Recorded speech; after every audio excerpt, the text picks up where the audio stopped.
40% 이상의 대학 진학률은 과연 바람직한가 하는 것입니다. 선진 유럽 국가들은 약 30%에 머무릅니다. 스웨덴은 고등학교 졸업 이후 3년 이내의 대학 진학률이 불과 40% 조금 넘습니다. 사회적 모든 관계 속에서 자신의 정당한 의견을 표현하기 위해서 교육은 필수적입니다. 이를 위해서 보통 고등학교까지의 중등교육이 필요합니다. 이 이상 필요한 지식, 정보, 기술을 선택에 의해서 연마할 수 있는 다양한 방법이 있어야 합니다.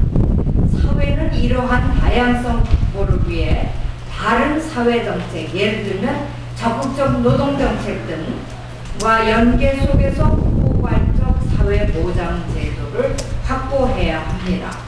교육정책이 교육정책 독단적으로만 운영될 때 그 효과는 미약합니다. 그 내용을 구체적으로 제가 3가지 제안을 드리면, 첫째는 개개인의 자유의사에 따라 대학을 선택하든 직업을 선택하든 열심히 노력하는 한 소득 보장이 확실해야 된다는 것입니다. 대학을 가기 싫은 사람들이 많이 있습니다. 바로 이런 것을 포용하기 위한 대안적 방법이 있어야 된다는 말씀이고, 여기에 따라서는 대안을 선택했을 때 그것이 소득 보장으로 연계돼야 된다는 것입니다. 그래서 이를 보완하는 적극적 노동시장 정책 프로그램과 여타 다른 사회보장 시스템이 수반되어야 합니다. 두 번째는 한 번 선택한 진로가 언제라도 바꿀 수 있는 기회와 여건이 마련돼야 됩니다. 선택이 잘못된 것으로 일생을 끌고 가서는 절대로 안 됩니다. 즉, 대학의 문이 좀 더 오픈되어야 하며 입학 시 사회생활 동력이 유리하게 작동되어야 합니다. 어느 때라도 필요할 경우 항문을 닦을 수 있도록 재정적으로나 입학 기회 면에서 제도적 보장이 있어야만 합니다. 세 번째로는 대학을 가고 싶어도 재정적 문제뿐만이 아니라 육체적 혹은 주거 환경에서 어려운 문제가 있을 경우 이에 대한 사회 서비스가 마련돼야 합니다.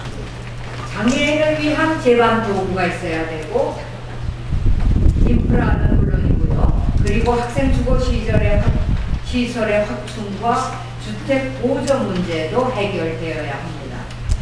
교육제도의 내용이 복지 프로그램의 일환이나 혹은 복지국가의 핵심이냐 하는 여러 학자들의 논쟁도 있습니다. 그러나 교육 정책 문제는 사회 발전의 근본적인 문제로서 불평등 해소와 아울러 경제 성장에 미치는 효과를 동시에 추구해야 합니다.